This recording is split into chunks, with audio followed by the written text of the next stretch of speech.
Robbie Robertson, the band co-founder and guitarist, dead at 80. Robbie Robertson, the band co-founder, primary songwriter and guitarist, died Wednesday in Los Angeles. He was 80. Robertson also served as the lead guitarist for Bob Dylan in the 60s and 70s and collaborated with Martin Scorsese on a number of films, including the director's most recent project, Killers of the Flower Moon. Robbie was surrounded by his family at the time of his death, including his wife, Janet, his ex-wife, Dominique, her partner Nicholas, and his children Alexandra, Sebastian, Delphine, and Delphine's partner Kenny. His manager, Jared Levine, said in a statement provided to Fox News Digital. He is also survived by his grandchildren Angelica, Donovan, Dominic, Gabriel, and Serafina. Levine, his manager of 34 years, added, Robertson recently completed his 14th film music project with frequent collaborator Martin Scorsese, Killers of the Flower Moon. Robbie Robertson was one of my closest friends, a constant in my life and my work. I could always go to him as a confidant, a collaborator,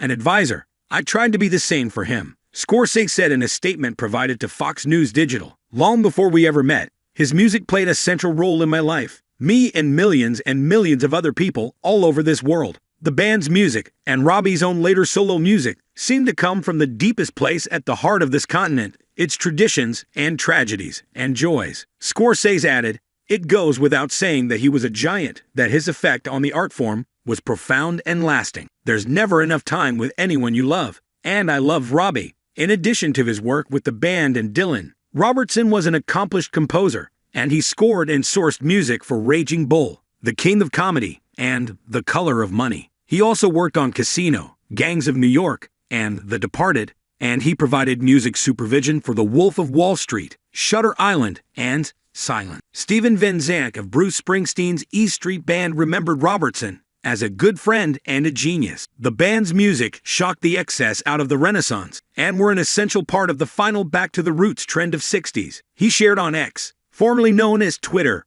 he was an underrated, brilliant guitar player, adding greatly to Bob Dylan's best tour and best album. Rolling Stones guitarist Ronnie Wood wrote, such sad news about Robbie Robertson. He was a lovely man, a great friend, and will be dearly missed. XXR. Joni Mitchell shared an image with the late songwriter and wrote, rest in peace, Robbie Robertson, legendary lead guitarist of the band, fellow Canadian, and cherished collaborator of Joni's. May his legacy and musical harmony resonate for generations to come. Robertson was born in Toronto and raised on the Six Nations Reserve. He began playing guitar at age 10. By the time he was 16, he and Levin Helm formed the Hawks and were the backing band for rockabilly star Ronnie Hawkins. The Hawks went on to play with Bob Dylan on his legendary Going Electric tours in 1965 and 1966, Levine wrote. Moving to Woodstock in 1967, Robertson and his bandmates recorded the seminal Basement tapes with Dylan before changing their name to the band and releasing the groundbreaking